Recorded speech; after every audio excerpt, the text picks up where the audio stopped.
Je vous recommande la boutique La Londoloise, c'est Judith Londolé. Si vous voulez être classe, chic, être habillé, être admiré. Parole de Mopao Mokonzi.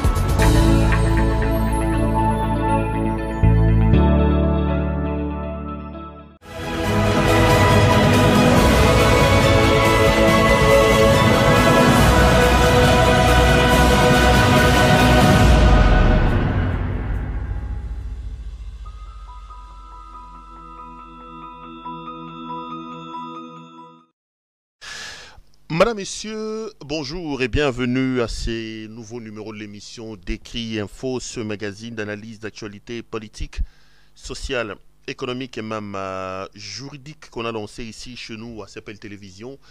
Des questions très importantes qui retiennent l'actualité dans plusieurs domaines sont mises sur la table. Nous tentons de les décortiquer en leur donnant un sens ou une forme selon nous. C'est d'ailleurs pour ça que chaque matin, chaque soir, ou je sais pas moi, chaque midi, quand nous avons l'habitude de commencer cette émission, nous disons que le Décrit Info, c'est tout simplement le tempo de l'actu selon notre feeling.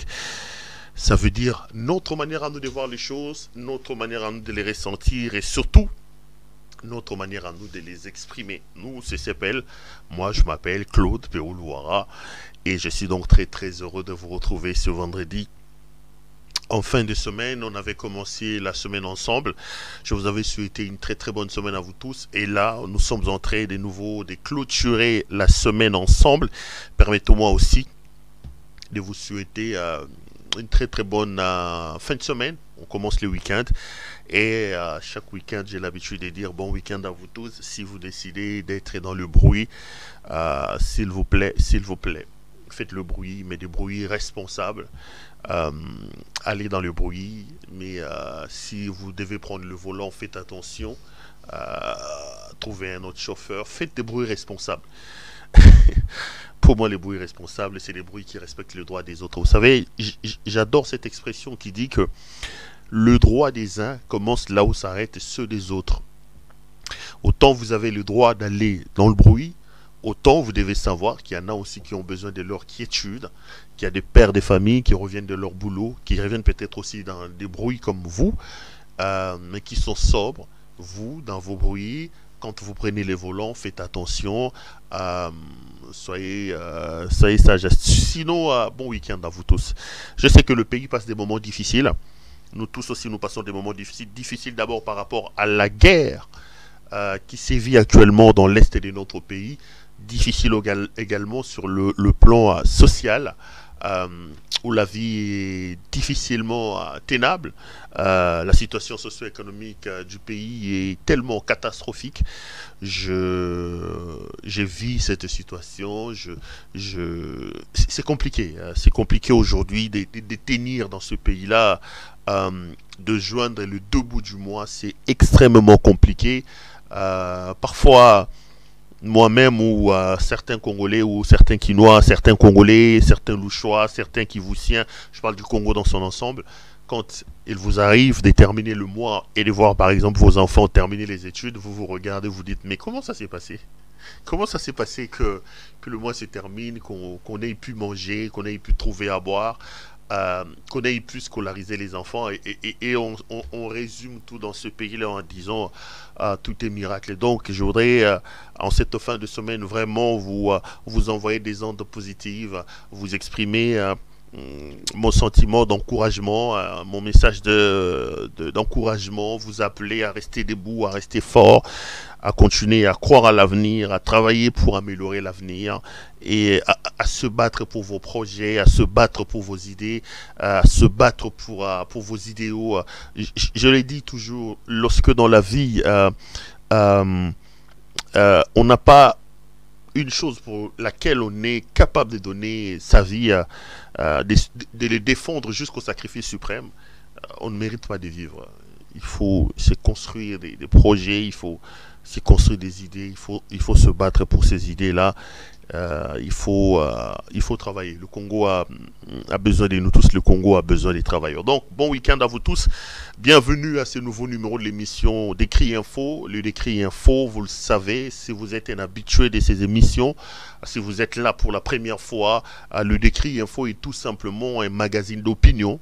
C'est un magazine où moi, Monsieur Claude Peroulouara, je viens dans la peau de l'éditorialiste, qui est un genre de journalisme où le journaliste ou même sa rédaction ou sa maison vient donner son point de vue. Donc ici, c'est un magazine de points de vue. C'est un magazine ça existe dans le journalisme. C'est du pur journalisme. Et j'ai toujours dit que je suis à l'aise à en débattre avec qui veut qu'on débatte et qu'on mette la question sur la table. J'étais en train de discuter avec un homme de pouvoir avant de monter sur le plateau.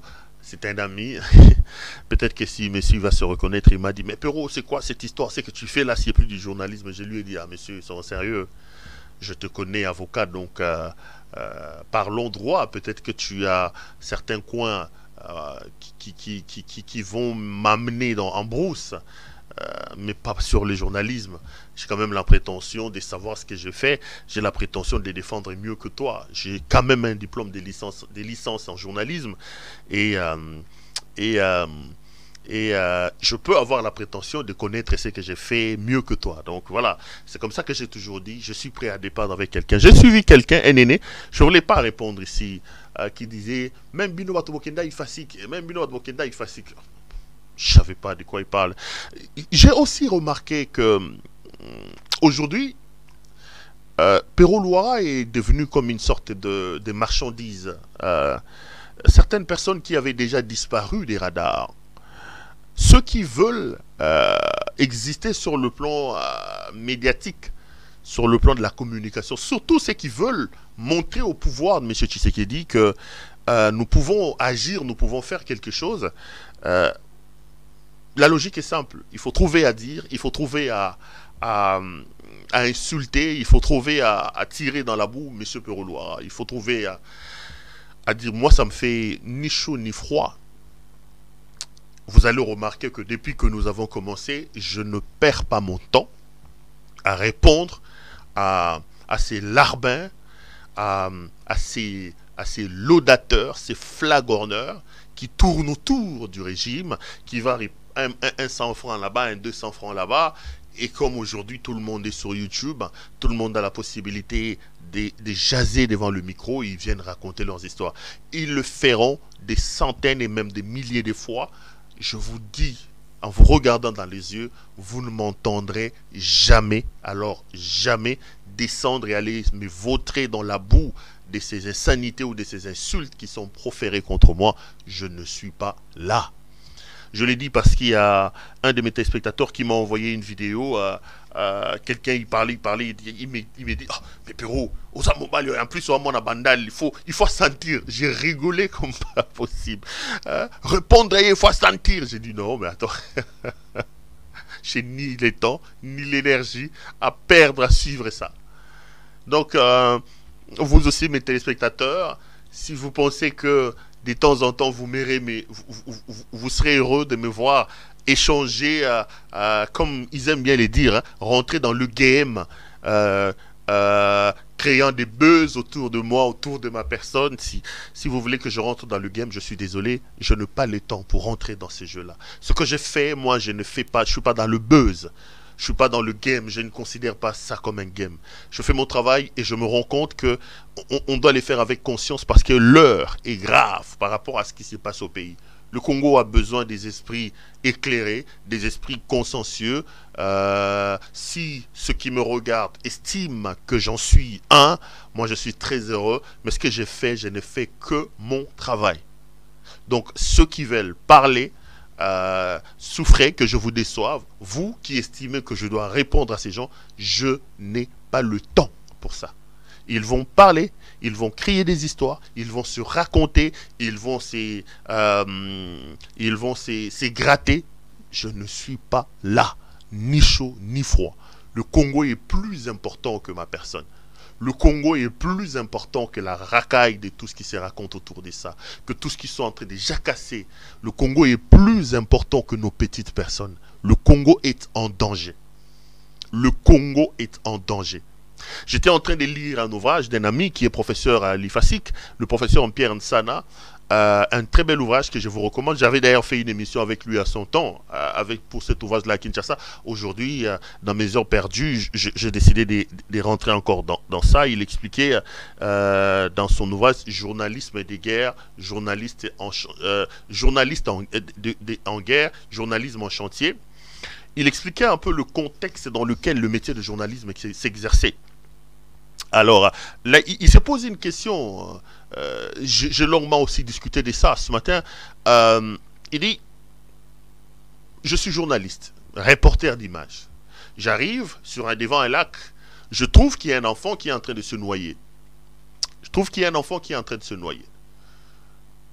Alors, le journaliste, comme je vous ai dit, c'est une personne qui a comme travail de collecter, de traiter et de diffuser les informations. Maintenant, là, j'ai une information, il y a un enfant qui se noie. Dois-je rester dans la peau du journaliste en ouvrant ma caméra et en filmant cet enfant qui est en train de se noyer?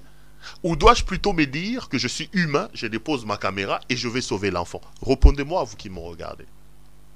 Je pense que le bon sens voudrait que je dépose ma caméra pour aller sauver cet enfant qui se noie. Si moi, journaliste, je me retrouve devant cet événement et que j'ouvre ma caméra, je commence à filmer un enfant qui se noie, le soir, je viens à la télévision, je vous dis, nous avons des images exclusives. Regardez, aujourd'hui à 13 h, au fleuve ou à telle rivière, il y a un enfant de 5 ans, de 7 ans qui s'est noyé. Journalistiquement, je fais mon travail parce que je rapportais. Mais qui est ce téléspectateur? Qui est cet humain? Celui qui reste encore humain, qui a l'essence d'homme, qui peut accepter ça? Personne.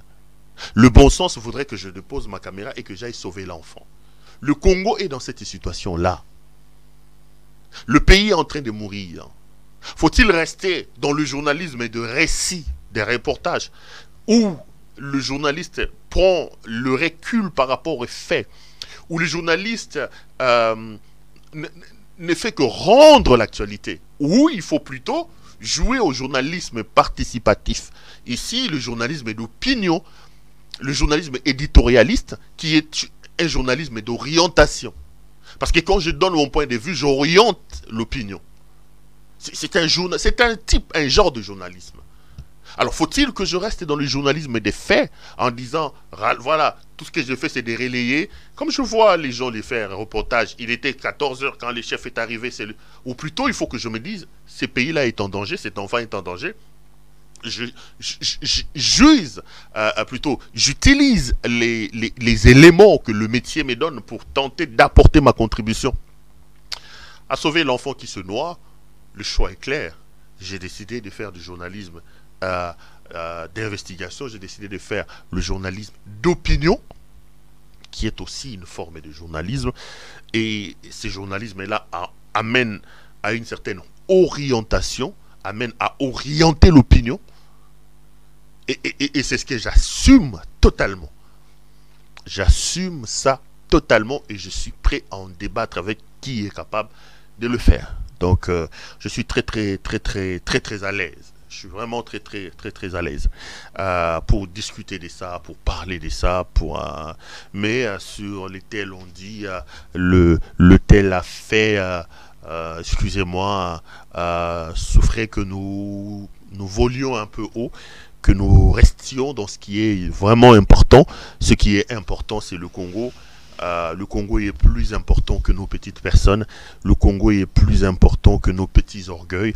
Le Congo est plus important que nos petits intérêts. Si chaque Congolais, si chaque compatriote commence à voir les choses sous cet angle-là, chacun décidera certainement d'apporter sa contribution, et les contributions des uns et des autres nous amèneront certainement à entrevoir le bout du tunnel par rapport à ce qui se passe dans notre pays. Cette émission, je la tourne avec l'art parce que je suis en deuil. J'ai perdu un ami, un frère que je connais depuis plusieurs années. Il s'appelle Patrick Cachez-moi. Vous pouvez regarder sur les images. Patrick Cachez-moi est un grand ami à moi. Je l'ai connu, j'étais encore enfant. On a étudié ensemble. Patrick était, je crois, une année avant moi. Il faisait la section pédagogie. Moi, je faisais la section littéraire. Et comme on habitait nous tous à Bandal, on avait tendance à faire route ensemble. Il y avait Patrick chez moi, il y avait Olivier Massoumou, il y avait Perou Louara, il y avait Patou, ça. On était nombreux. Un groupe de jeunes qui, à cette époque-là, aimaient la vie, les études. Et on s'est revus plus tard. Après, plus tard, quand chacun a fait sa vie, la famille est devenue encore un peu plus importante quand on a vu d'autres amis en commun qu'on avait, notamment mon ami et frère Blaise Zaïnda Ntolé. J'ai aussi étudié avec lui. Zaïnda, d'ailleurs, je l'ai rencontré à l'université Ali Fassik. On a commencé de la première année de graduat jusqu'en deuxième licence, on était ensemble. On a créé ensemble les Digital Congo. Nous, on a été à la création, on a travaillé pour cette chaîne-là. Et Blaise aussi était ami et frère à Patrick Cachez-moi. Ça fait que nos relations étaient encore un peu plus importantes. J'étais très bouleversé avant-hier. J'étais malheureux quand j'ai reçu l'appel très tôt le matin de mon ami Zaïnda pour m'informer que Patrick Cachez-moi était décédé. Il était cadre à la Banque centrale du Congo. Il est donc mort à Kinshasa. Je suis vraiment en deuil. C'est un ami et un frère qui est décédé. Ici, je m'empresse pour souhaiter, pour présenter mes condoléances les plus émues et les plus attristées à sa famille, à Patrick, qui a été quelqu'un qui aimait les gens, qui était tout le temps souriant, il sortait des boules d'énergie qu'il dégageait. Patrick est donc parti. J'ai d'ailleurs un communiqué nécrologique ici que je voudrais, avec larmes aux yeux, lire. Attention de vous tous, communiqué nécrologique. La famille de l'ambassadeur Ernest Cachez-moi a la profonde douleur d'annoncer à toute la communauté ainsi qu'aux amis et connaissances le décès de son fils Blaise Patrick Cachez-moi Irengue, cadre à la Banque centrale du Congo, décès survenu mercredi 2 novembre 2022 à la clinique Ngalima Médicale Saint-Inter des suites d'une courte maladie. En attendant le programme des funérailles qui vous seront communiqués par le même canal à Kinshasa, le deuil se tient au domicile du défunt avenue Vungununu numéro 46, quartier Adoula, commune des Bandalungwa. Vous pouvez donc joindre ce numéro à plus 243 99 91 000 71. Je répète le numéro, plus 243 99 91 000 71 à Bruxelles, rue Littermens, numéro 6, 71 80 71 parce que vous habitez là-bas, donc rue Litmers numéro 60 numéro 6 bar 71 80 chez Guilain Cachez-moi. Vous pouvez également joindre Guilain Cachez-moi à plus 32 47 64 35 743. Ce communiqué tient lieu donc de faire part pour la famille Cachez-moi. C'est son grand frère Désiré Cachez-moi qui signe donc les communiqués. Patrick, que la terre de nos ancêtres te soit douce et légère. Évidemment, pour de raisons évidentes, je ne pourrais être là physiquement, mais je suis des cœurs avec tous les amis et frères à Kinshasa, tous les habitants de Bandal, parce que Patrick habitait Bandal, il aimait beaucoup Bandal, il a grandi à Bandal. On se retrouvait dans des moments perdus à Bandal. La dernière fois d'ailleurs, on se retrouvait autour d'un verre. C'était lors d'un grand concert que j'ai organisé avec un autre ami et frère, Manda Chebois. Qu'est-ce que je raconte? Manda Chante. Manda Chante Koumou, que je salue également. J'avais décidé avec un autre frère, à l'occasion des... Je crois que c'était... Voilà. Saint-Valentin ou quoi que ce soit. J'avais organisé... j'avais décidé avec un ami de produire, d'organiser un concert avec Manda Chante et son Banaoke. Et Patrick était parmi les invités qui étaient donc en premier rang. Je suis en deuil et je présente donc mes profondes condoléances à toute la famille, à tous ceux qui connaissent Monsieur Patrick Cachez-moi. Les amis, je viens donc pour qu'on parle de questions importantes aujourd'hui. La question qui taraude aujourd'hui, ou la question qui intéresse les Congolais aujourd'hui, c'est la situation sécuritaire dans l'Est de la République. Je vais faire une large émission. Je reviendrai sur le discours de M. Félix Antoine Tshisekedi Tshilombo, président de la République démocratique du Congo hier. Il a évoqué beaucoup de choses, notamment sur la situation dans l'Est de la République. Alors, je parlerai un peu de ça. Je donnerai mon point de vue sur ce qui s'est passé. Et à la fin, comme on a l'habitude, j'ouvrirai les téléphones pour qu'on discute, pour qu'on parle entre frères. Mais avant, laissez-moi vous demander deux, trois petites choses. La première des choses que je voudrais vraiment la main sur le cœur vous demander, c'est de pouvoir vous abonner sur notre chaîne. Vos abonnements, nous démontrent effectivement que vous nous portez dans vos cœurs. S'il vous plaît, regardez la personne qui est à gauche ou la personne qui est à droite. Si elle n'est pas encore abonnée, faites-le pour moi, demandez-lui de le faire et ça me fera énormément plaisir, ça me fera énormément de bien.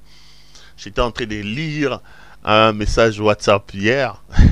Dans un groupe des journalistes, il y avait un show. J'ai vu ma petite sœur et mon ami Bibi Kapinga, que je salue d'ailleurs, que j'aime beaucoup. Bibi Kapinga qui est patronne de la maison... sa chaîne c'est quoi? Ma Mission TV. Il parlait à quelqu'un, il lui dit... Alors ils étaient en train de se rentrer dedans et Bibi lui dit, tu veux te comparer à moi, toi tu es journaliste. Tu veux te comparer à moi. Tu oublies comment tu me suivais derrière pour que je t'aide.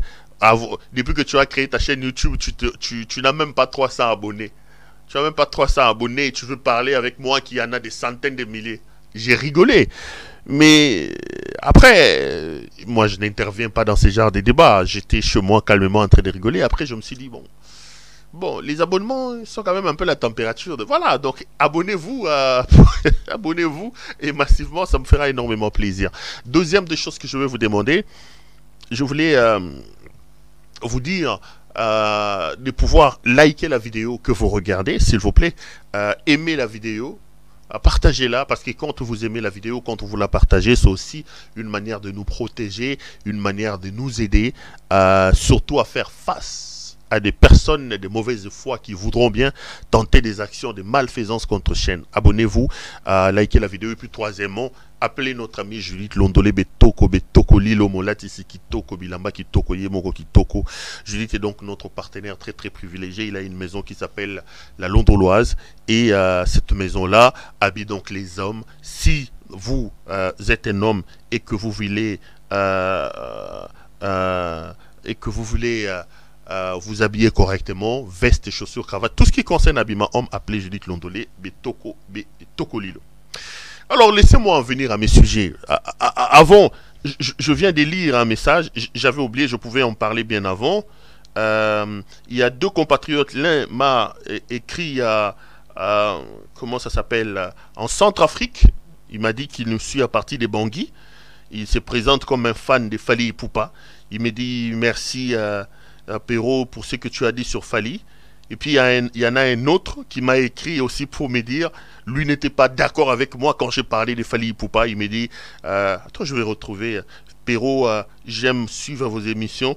Je pense que parler de la musique nous rabaisse, rester haut. Je voulais préciser deux, trois choses. En tout cas, excusez-moi pour vous dire un peu mon sentiment. Moi, je suis... j'ai aussi vu dans certains groupes les gens en train de débattre sur ce que j'ai dit, sur ce que j'ai fait sur Fally. Je suis un fan de musique. Mais au-delà de la musique, je suis un grand fan de la République démocratique du Congo. Un grand fan de la République démocratique du Congo. Je suis en train de travailler et de me sacrifier parce que je crois que ce pays-là, dans tous les domaines, mérite mieux que ce qui se passe aujourd'hui. Nous ne pouvons pas être ressortissants d'un pays qui a 2 345 410 km² de superficie, qui a tous les métaux précieux que le monde recherche, qui a une réserve importante d'eau douce dans le monde, qui a des potentiels graphique qui peut permettre à ce qu'ils produisent le courant et tout, et que nous soyons dans la situation où nous sommes. J'ai envie de jeter toutes mes forces dans la bataille, d'amener ma petite contribution pour le relèvement de ce pays-là. Je suis fan de la musique, j'aime la musique, mais par-dessus la musique, j'aime beaucoup la République démocratique du Congo. C'est comme ça que vous voyez parfois, on se poumonne ici et les gens ne comprennent pas, pour dire un certain nombre de choses. Autant nous sommes prompts à réprimander ce qui ne va pas. Quand par exemple les politiques se comportent d'une certaine manière. M. Tshisekedi ou tel. Autant je suis prompt à réprimander ce qui se passe. autant je dois aussi être prompt à saluer ce qui va.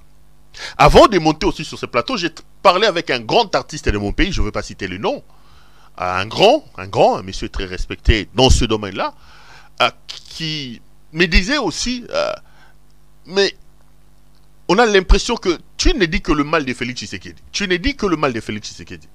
Est-ce que tu veux nous faire croire que depuis que Félix Tshisekedi est là, Félix Tshisekedi n'a rien fait de bon qui peut t'intéresser?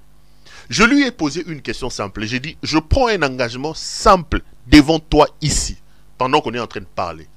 Cite-moi une action, un secteur de la vie en République démocratique du Congo qui a vu, qui a subi une transformation ou une amélioration depuis que le président Tshisekedi est président de la République. Je prends l'engagement sur la tête de mes enfants que l'émission que j'ai faite ce soir sera consacrée à cette action-là. Je vous jure, sur la tombe de mon père, il ne m'a pas donné. Il m'a dit, mais non, tu es journaliste et tu es journaliste d'investigation, tu peux chercher. J'ai dit non. Autant, toi tu viens me condamner en me disant, pourquoi c'est de la haine, c'est de la haine. Tu penses que Tshisekedi n'a rien fait. Moi, je te renvoie la balle au bon. Bon, vous aussi, vous êtes en train de me regarder. J'entends les gens dire que tu es haineux, que tu es ceci, que tu es cela. Si, dans vous qui me regardez, vous trouvez qu'il y a quelque chose que le président Félix Antoine Tshisekedi a fait depuis qu'il est là et qui échappe par exemple à notre contrôle, je suis là en train de regarder le chat en direct, dites-le. Je sais que les gens comme les Nanou, la princesse, les gens comme les Liliane K, les gens comme les Poumaski, les gens comme les Kikwitulu Kemi et les autres, c'est des gens qui disent que Félix n'a rien fait, Mais nous sommes en démocratie. Nous laissons aussi la possibilité à ceux qui estiment qu'il a fait des choses de nous dire. Si vous estimez que le président Tshisekedi a fait des choses importantes, si vous estimez qu'il y a un secteur, deux secteurs qui s'est amélioré depuis que le président de la République, Félix Antoine Tshisekedi, est président, écrivez-moi, donnez-moi les détails et je prends l'engagement devant vous tous de revenir ici pour en parler. Parce que moi, mon interlocuteur était dans l'impossibilité de le dire. Et puis sur ça, je vais ouvrir une parenthèse. Ceux qui estiment qu'aujourd'hui notre discours est tendancieux, ceux qui estiment aujourd'hui que nous ne voyons que le mal, sont tout simplement malhonnêtes. Parce qu'il suffit de faire un rebobinage de mes cassettes. J'ai même vu qu'eux-mêmes, ils ont pris les loisirs de pouvoir ressusciter mes anciennes cassettes. Il n'y en a pas des journalistes qui, à un moment donné, ont cru à M. Tshisekedi comme Pero Luara. Je vous l'ai dit toujours. J'étais sur tous les plateaux de télévision ici avec les Bolo Joa, avec les Jimmy Kitenge, avec les Aristote Ngarime, avec tout ce monde-là.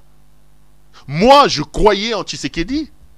Eux, ils défendaient Kabila. J'étais totalement contre Kabila. Je n'ai pas changé. Je n'ai jamais dit que Kabila était un bon président. Parce qu'après, on a tenté de m'opposer le fait que je disais Kabila pardonne-nous. Je l'ai dit et je le répète. Si je dis Kabila pardonne-nous, j'ai précisé des domaines. Et surtout, dans les Kabila pardonne-nous, je l'ai dit à cause de Félix Tshisekedi. Si vraiment nous avons chassé ou nous nous sommes pris à Kabila pour que Tshisekedi vienne ce qu'il est en train de faire, j'ai dit Kabila pardonne-nous. Mais cela ne veut pas dire que Kabila est un bon président. Je sais, vous savez ce que j'ai pensé de Kabila. Mais quand on prend Tshisekedi dans sa jouissance, dans son incompétence, dans son amateurisme, dans son inintelligence et qu'on prend Kabila, c'est le jour et la nuit. Moi, je le regarde, la caméra, j'ai dit, je préférais Kabila à Tshisekedi. C'est clair.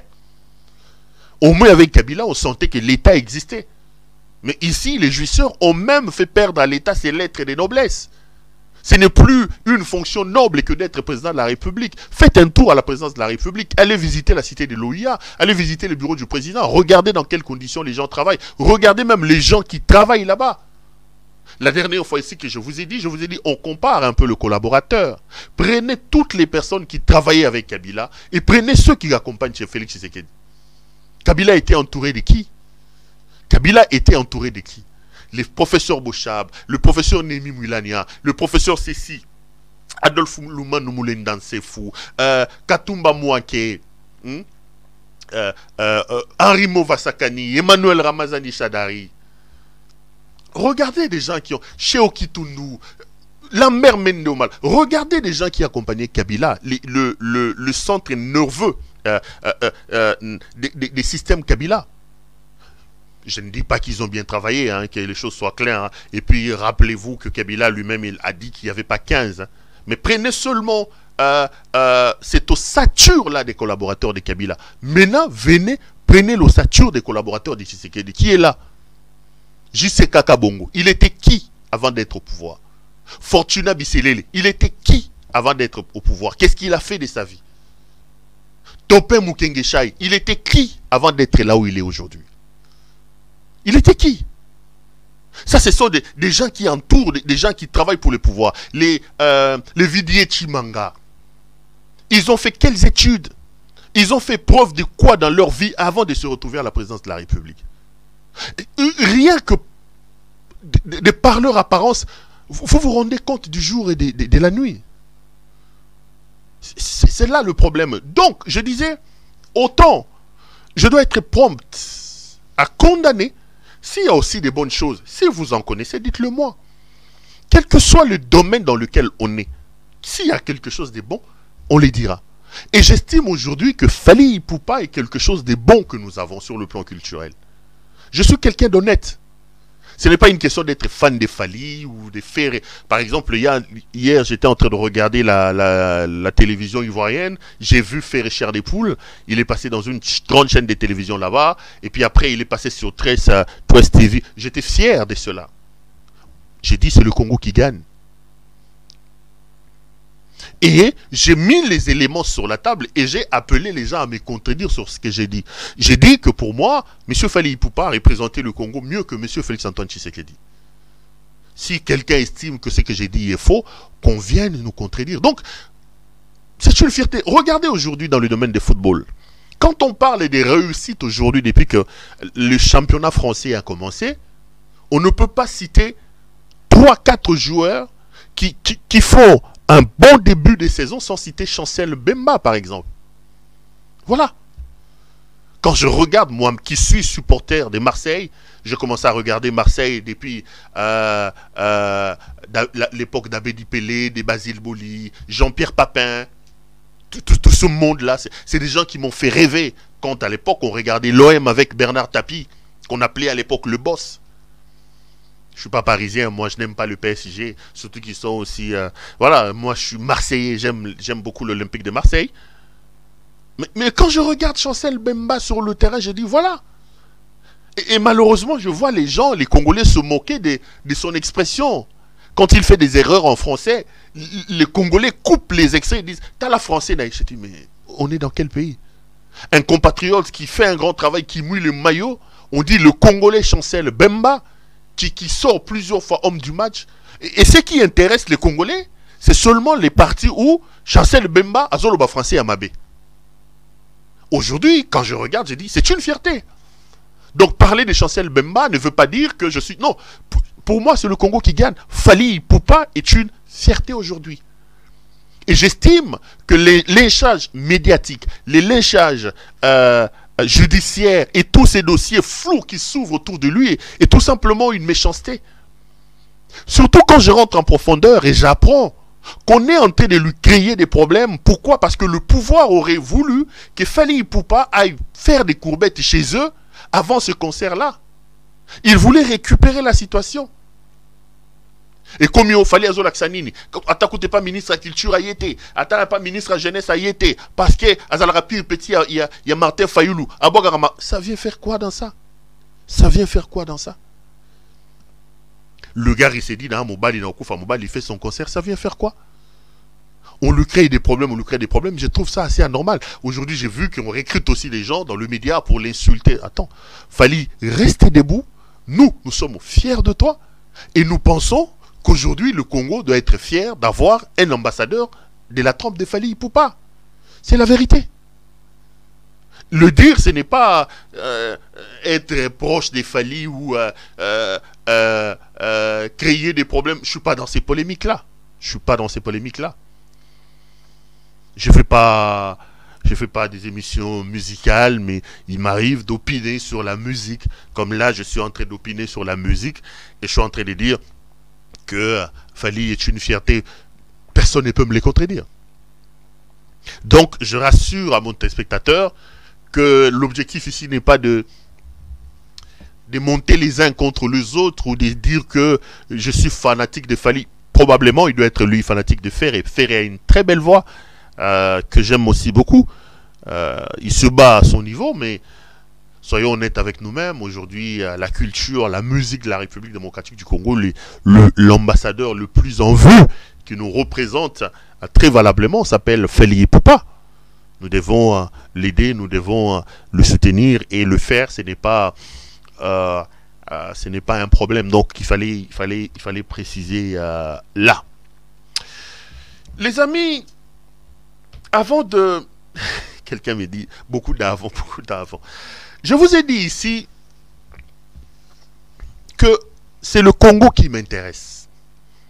Je voulais faire cette alerte une fois de plus sur la situation de la sécurité. Avant d'aller la situation sécuritaire dans l'Est de la République, dire 1, 2, 3 mots sur la situation de la sécurité de la garde républicaine.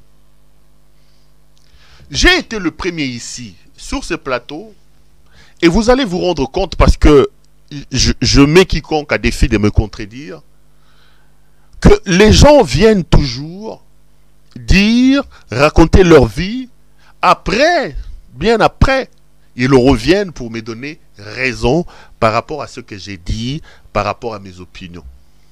N'oubliez pas que j'étais le premier à venir ici vous dire que les députés nationaux gagnaient 21 000 $ américains. Ils m'ont insulté.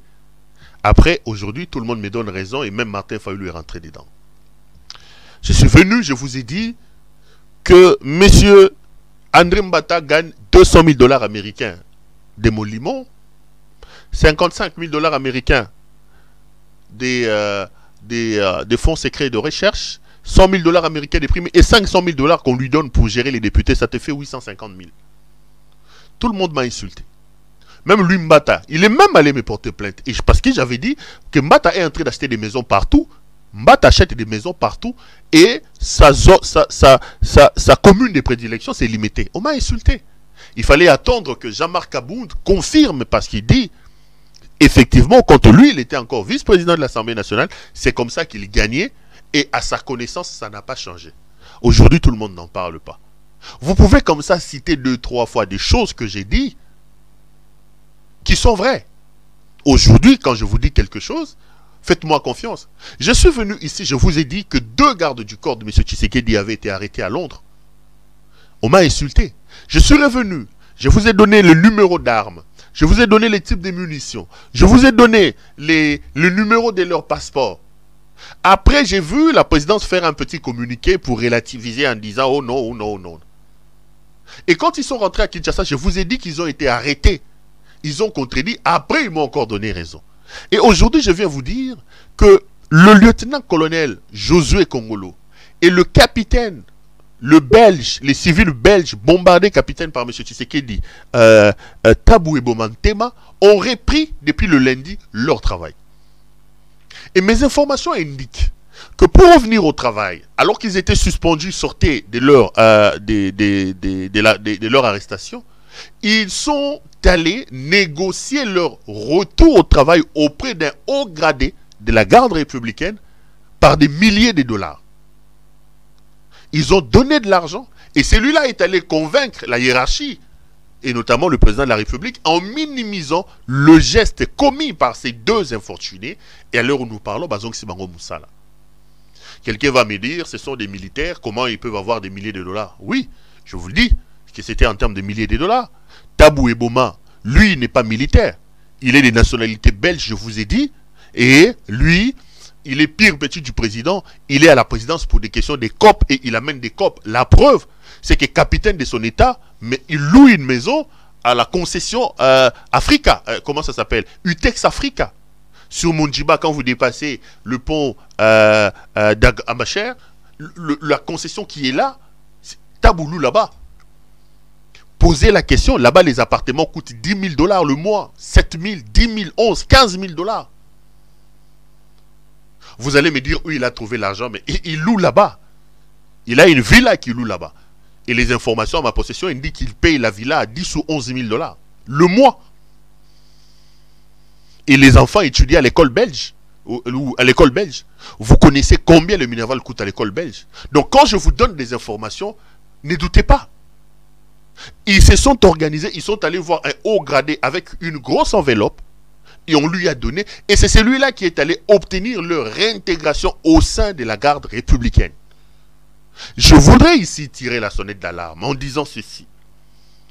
Aujourd'hui, nous sommes en train de nous plaindre. Je vais consacrer l'essentiel de l'émission, 40 minutes après, donc rassurez-vous. Nous sommes en train de nous plaindre sur la question de notre armée. Il y en a qui disent l'armée est infiltrée, l'armée a fait ceci. Mais ici, sur ce plateau, je vous ai dit que le président Tshisekedi est allé prendre un sujet belge. Quelqu'un qui a la nationalité belge, qui est un ancien vigile, qui n'a jamais travaillé de toute sa vie, mais qui avait pour rôle être le pire petit du président de la République. Et le président l'a bombardé capitaine. Et c'est celui-là qui est aujourd'hui nommé commandant adjoint de la sécurité de la garde rapprochée du président de la République. Je l'ai dit. Je l'ai dit. Arrêté, suspendu, aujourd'hui il est réintégré. J'ai dit, si les gens veulent prendre des largesses dans leur incompétence et dans leur insuffisance, mais ici nous sommes quand même dans un domaine de sécurité qui requiert une certaine vigilance, une certaine... voilà, un certain sérieux. Un certain sérieux. Donc, à l'heure où je vous parle, les deux ont repris le travail. Les deux ont repris le travail. J'ai dit. Voilà. Les amis, je disais qu'aujourd'hui, je suis venu pour qu'on parle de la situation sécuritaire dans l'Est de la République. Elle est toujours volatile et elle est compliquée. Ça fait aujourd'hui plus de 4 mois que Bunagana est sous contrôle des forces rebelles, les M23. Et depuis quelques jours, les hostilités ont repris et les rebelles ont conquis d'autres espaces, notamment Rumangabo, notamment Kiwanja, et ils sont à quelques kilomètres seulement de la capitale de la province qui est donc Goma. La tension est vive. On est en train de perdre un peu le pied sur le terrain.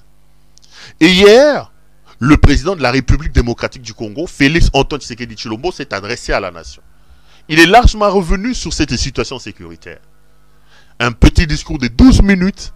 Je voulais largement consacrer l'émission et revenir là-dessus en parlant de ces discours, mais en parlant aussi de la situation sécuritaire dans l'Est de la République. Mais pour ceux qui n'ont pas suivi Tshisekedi, je rappelle que tous les discours et sur notre chaîne, regardez ces 4-5 minutes d'un discours résumé du président Tshisekedi.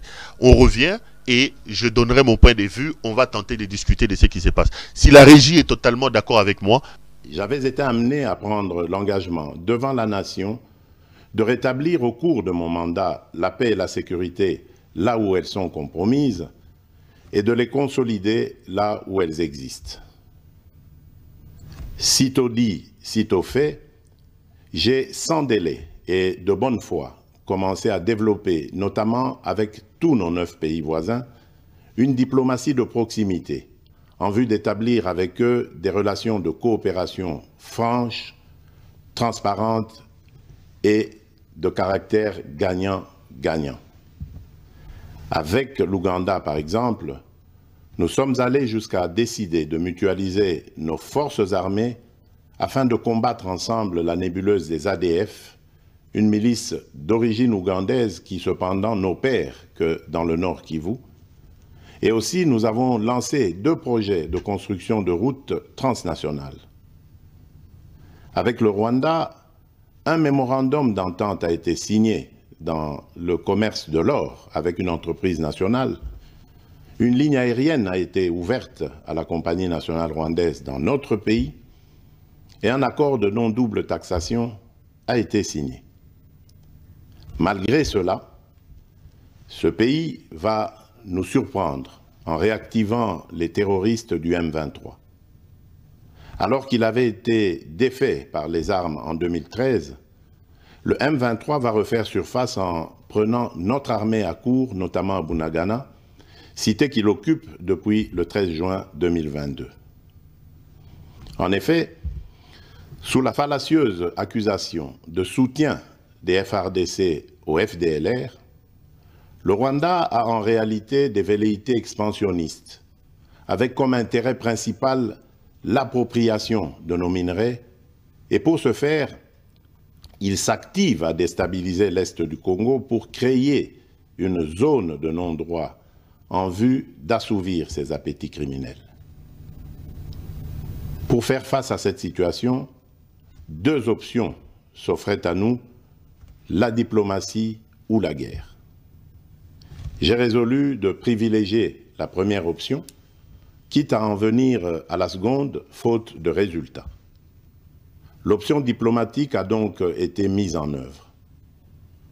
C'est ici l'occasion pour nous de rappeler que notre attachement à la recherche de la paix par des voies pacifiques n'est aucunement un signe de faiblesse, moins encore un aveu d'une incapacité de notre pays à s'inscrire dans une logique de guerre totale contre tous ceux qui continuent à abuser de notre patience, mais plutôt une expression de notre culture de paix et de notre identité légendaire de peuple hospitalier.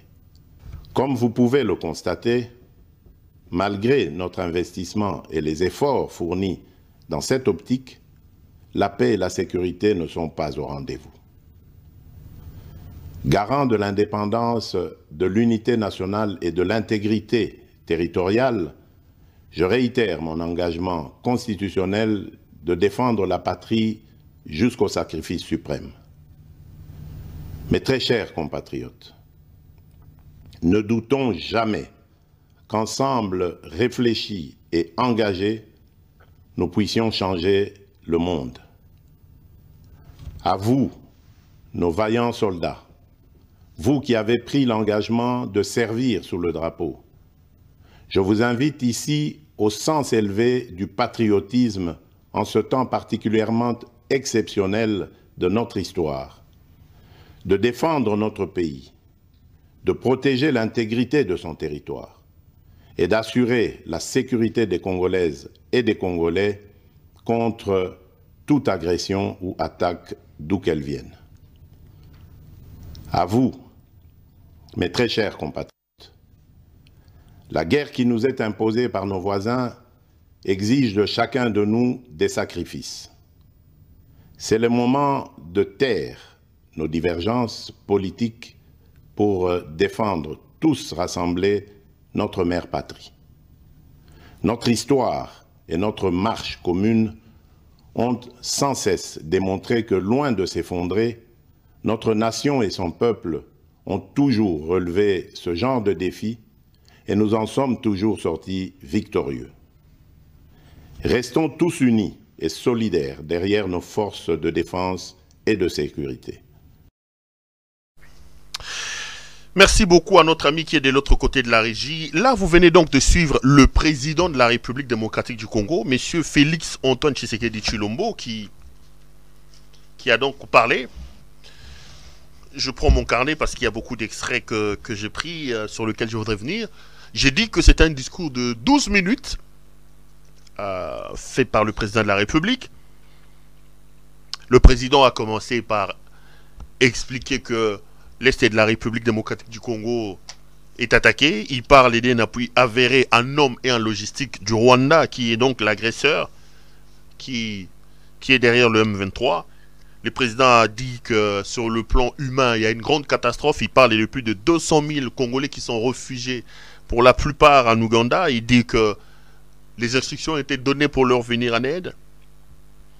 Le président de la République a appelé à un élan général de solidarité de tous les Congolais.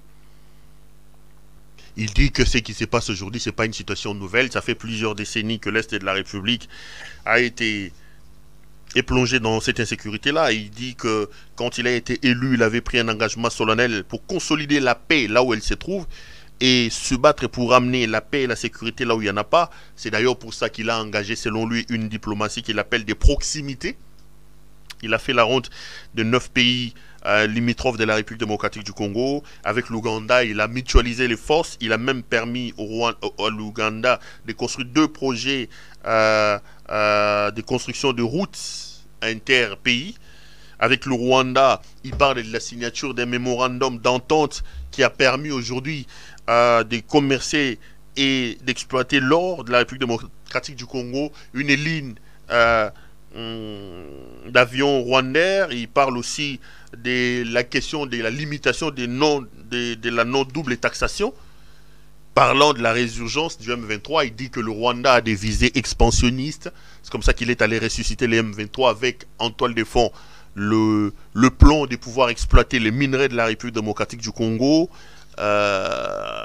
Il dit qu'en utilisant l'argument fallacieux du soutien des FARDC au FDLR, le Rwanda avait déstabilisé notre pays. Il a appelé à la mobilisation générale. Il dit qu'il avait sur la table les deux options, l'option diplomatique et l'option militaire ou l'option de guerre, mais il a décidé de privilégier l'option militaire. Félix Tshisekedi a parlé. Les amis, j'ai suivi M. Tshisekedi hier. Hier, je dois l'avoir suivi 3-4 fois. J'avais l'impression que peut-être que j'étais un peu, je sais pas moi, j'ai réécouté 3 fois, je suis allé dormir. Ce matin, quand je me suis réveillé, quand j'ai fini mon petit sport matinal, la première des choses à faire, c'est de réécouter le président Tshisekedi. Je commençais à réécouter. Au finish, mes inquiétudes de la veille se sont confirmées. Tshisekedi a parlé, mes frères et sœurs, pour ne rien dire. Et le problème, c'est celui-là. J'ai trouvé que le discours de Tshisekedi était un discours creux, un discours vide, d'un homme qui se plaint, d'un homme qui fait le constat, mais un homme qui n'apporte aucune solution. Tshisekedi n'a proposé rien à son peuple. Tshisekedi n'a pris aucune décision au cours de son discours. Monsieur a parlé pour ne rien dire. J'ai vu certains laudateurs des Tshisekedistes passer à la télévision, parler d'un discours responsable. Tous ils s'accrochent sur l'aspect mobilisation.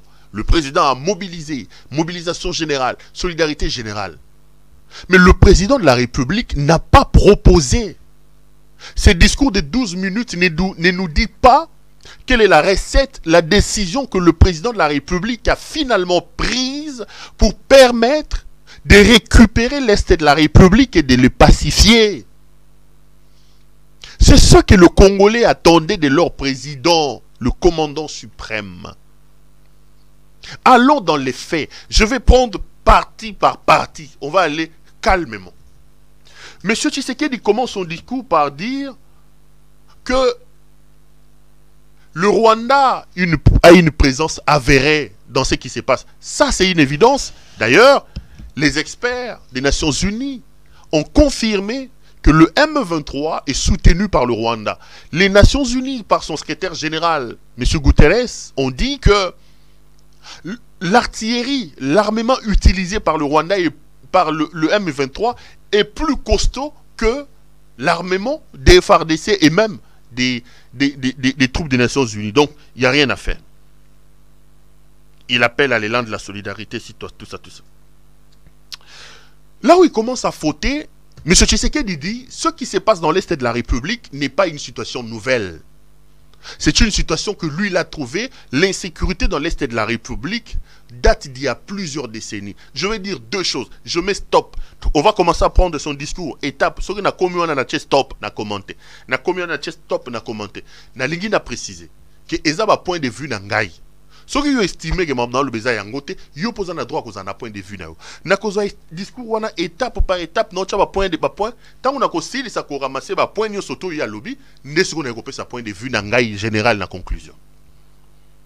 Tant que tu sais que de akoloba, que ce qui arrive n'est pas une situation nouvelle, j'ai deux choses à dire. La première des choses, je vais dire oui, et la deuxième, je vais dire non. Allons d'abord par non. Tshisekedi est en train de mentir. Quand il dit que la situation de l'insécurité dans l'Est de la République n'est pas une situation nouvelle, il a menti. Pourquoi il ment? M. Tshisekedi ment parce que quand lui prend le pouvoir en 2019, le 24 janvier 2019, il ne trouve pas le M23. En ce moment-là, ce mouvement rebelle qui s'appelle le M23 est une vieillerie. Le M23 avait déjà été défait militairement par Kabila depuis 2013. Tshisekedi a donc trouvé une situation mieux que celle que Kabila a héritée quand lui prend le pouvoir en 2021. C'est comme ça que j'ai toujours dit. On peut tout dire de Kabila.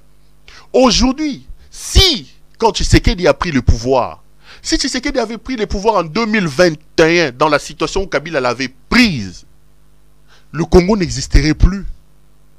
Le Congo n'existerait plus. Donc quand il dit que ce qui arrive n'est pas une situation nouvelle, Tshisekedi est en train de mentir, c'est un gros mensonge. C'est une situation nouvelle. Pourquoi? Parce que lui, quand il a pris le pouvoir en 2019, le M23 n'existait plus. Le M23, je le dirai vers la fin, est une résurrection qui porte la signature de M. Tshisekedi. C'est son incompétence et ses alliances irréfléchies qui sont allées ressusciter les M23. Venir dire, en se relâchant, en rejetant la balle en disant ce qui arrive, ce n'est pas une situation nouvelle, Tshisekedi a menti. Tshisekedi a véritablement menti. Quand Tshisekedi a pris le pouvoir, il n'y avait aucune armée étrangère dans notre sol. Il n'y en avait pas. Dans l'Est de la République, il n'y avait pas de forces étrangères. Aujourd'hui, Tshisekedi a ramené l'Ouganda chez nous. Donc, s'il nous dit que cette situation est une situation, ce n'est pas une situation nouvelle, il a menti. Quand Tshisekedi prend le pouvoir en 2019, les Burundis n'étaient pas chez nous. Aujourd'hui, Tshisekedi a ramené l'armée burundaise au sud Kivu et les Burundis est en train de traquer le roi de Tabara, une force rebelle burundaise, mais qui se trouve sur les sols congolais. Donc, dire que ce n'est pas une situation nouvelle, il est dans sa rhétorique, dans sa logorée. Son discours creux, vide, d'une personne qui n'assume rien. Et c'est dans ses habitudes. Dans sa politique de l'enfer, c'est l'autre. Soit il ne connaît rien, soit il dit c'est pas moi, c'est l'autre. Donc quand il dit que c'est une situation, c'est pas une situation nouvelle, il a menti. Là où il a raison d'une certaine manière, s'il veut parler de l'instabilité de l'Est de la République, oui. Parce que quand Tshisekedi vient au pouvoir, il trouve quand même certaines forces résiduelles qui sèment la terreur et l'insécurité dans l'Est de la République. Notamment les ADF, les Maïmaï Nyakutumba, et tout ça, tout ça. Il y en avait. Mais la situation était sous contrôle. Il a trouvé un pays entier. Aucun coin de la République démocratique du Congo était sous occupation. Aucun coin. Il a trouvé un pays dont l'intégrité ne faisait l'ombre d'aucun doute.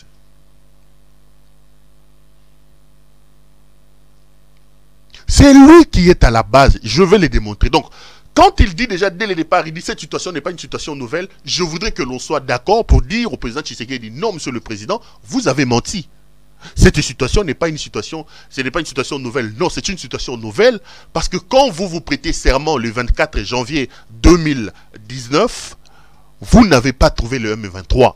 Vous n'avez pas trouvé l'Ouganda sur notre sol, vous n'avez pas trouvé les Burundis sur notre sol. Ces armées-là étrangères et cette situation de la rébellion du M23 arrivent dans notre pays parce que vous, Tshisekedi, vous avez décidé de, par vos décisions alambiquées bien sûr, de les ressusciter. Il dit que lorsqu'il a pris le pouvoir, il a pris l'engagement de consolider la paix, la sécurité dans les coins où il y en avait déjà, et il a pris la résolution de les rétablir dans les coins où il n'y en avait pas. Et c'est là qu'il a engagé une diplomatie, qu'il appelle lui de proximité, une diplomatie gagnant-gagnant, avec l'Ouganda, la mutualisation des forces, et le Rwanda, tralala, tralala. Et dans la même lancée, il va plus loin en disant que concernant la guerre, j'avais deux options sur la table. La première option, c'était l'option diplomatique, et puis la deuxième option, c'était l'option militaire. Et Tshisekedi dit qu'il a choisi l'option diplomatique. Mais voici là où Tshisekedi se joue des Congolais. Parce que lui-même, quelque part dans son discours, il commence à échelonner les actions qu'il a menées sur le plan diplomatique. Il vous dit, chers compatriotes, que déjà quand la guerre a commencé, il est allé faire adhérer la République à la communauté des États de l'Afrique de l'Est. Il y a eu des négociations au Kenya. Et Tshisekedi, dans son discours, dit qu'il avait été décidé au Kenya d'une d'un cessez-le-feu et d'un retrait des forces des M23 des positions qu'ils occupent. Il dit, rien n'a été fait. Un peu plus tard dans le même discours, il dit, toujours dans le cadre de la diplomatie agissante pour terminer la guerre, il est allé en Angola, où il a rencontré le président angolais et le président Paul Kagame. Il dit que là aussi, dans ce sommet-là, on a confirmé l'option d'un cessez-le-feu avec retrait immédiat des troupes 23. Rien n'a été fait. Lui-même, dans ce même discours, il dit, finalement, il est encore allé rencontrer Paul Kagame aux Nations Unies, sous les auspices du président français Emmanuel Macron. Et là aussi, rien n'a été fait. Il dit d'ailleurs dans son discours, j'ai écrit, toujours pas de résultats probants. Mais Tshisekedi s'arrête là.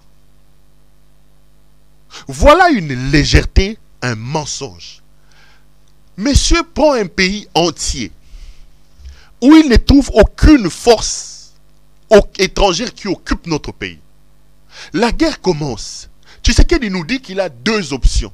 La première option, c'est l'option diplomatique et la deuxième option, c'est l'option militaire. Lui-même, il dit qu'il a opté pour l'option diplomatique qui, pour lui, n'est pas un signe de faiblesse, mais plutôt un signe d'hospitalité de la République démocratique du Congo. Mais il reconnaît que cette option a échoué parce qu'il dit qu'il n'y a toujours pas de résultats. Mais la conséquence devrait être laquelle? Réfléchissons même pas par absurde, faisons un raisonnement logique. J'ai deux options sur la table. La première option, c'est l'option diplomatique. La deuxième option, c'est l'option militaire. C'est moi-même, M. Tshisekedi, qui parle.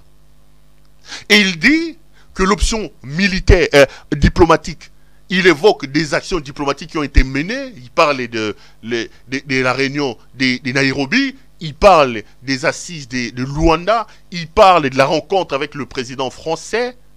Et il dit en conclusion que ça a échoué. Mais puisqu'il n'y a toujours pas de résultats, sur les deux options, l'autre option qui reste, c'est l'option militaire. Mais sur le plan militaire, Tshisekedi ne dit rien. Qu'est-ce que cela signifie? Cela signifie que Tshisekedi se fout de votre gueule, chers compatriotes. Cela signifie que Tshisekedi est limité. Cela signifie que Tshisekedi n'a plus de ressources. Cette situation le dépasse. Il n'a pas la capacité de pouvoir retrouver l'intégrité du territoire. Parce que la logique aurait été de nous dire que j'ai pris deux options. La première option, c'était l'option diplomatique. Maintenant que moi-même, je me rends compte, lui-même en faisant les bilans, il estime que l'option diplomatique n'a pas marché. Mais là, je prends maintenant la deuxième option, c'est l'option de faire la guerre. Or, nulle part dans ses discours, Tshisekedi vous dit qu'il a dressé l'armée pour aller faire la guerre. Mais qu'est-ce qu'on joue? On joue à quoi, chers compatriotes? C'est comme ça que je vous dis. Je écoutais ces discours, je les réécoutais, je les réécoutais, je les plusieurs fois réécoutés. Je vous dis, M. Tshisekedi n'a rien dit. C'est un discours creux, un discours vide qui ne rassure nullement les Congolais. J'ai vu un homme plaintif, un homme qui fait le constat. Quand on est président de la République, on ne fait pas le constat, on ne se justifie pas, on ne se plaint pas. La République est en danger, l'intégrité territoriale est en danger et le commandant suprême n'a pas de ressources. Le commandant suprême n'a pas de solution. C'est un homme qui n'est pas du tout à sa place, mes frères. Nous sommes en train d'analyser son discours.